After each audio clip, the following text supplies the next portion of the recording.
تمہارا بیان اور مشاہدہ یہ درست نہیں۔ میں نے زیادہ تر لوگوں کو دیکھا وہ 10 روپے کی حقیر سی رقم کو لینے کے لیے ڈاکو کے پیچھے جاتے ہیں، تو نتیجے میں ہوتا کیا ہے کہ ان کی باقی جو 86,390 روپے ہوتے ہیں وہ لے کے وہ بھی ہاتھ سے گوا بیٹھتے ہیں۔ تو شاگرد نے حیرت سے استاد کی طرف دیکھا، استاد جی یہ کیسے، یہ تو ممکن ہی بات نہیں۔ تو استاد صاحب نے بتایا اصل میں یہ 86,400 تمہارے ایک دن کے سیکنڈ ہیں۔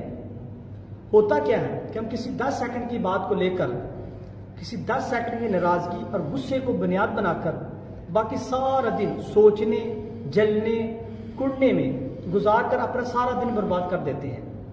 یہ 10 سیکنڈ ہماری باقی بچے ہوئے 86,390 سیکنڈ کو بھی برباد کر دیتے ہیں۔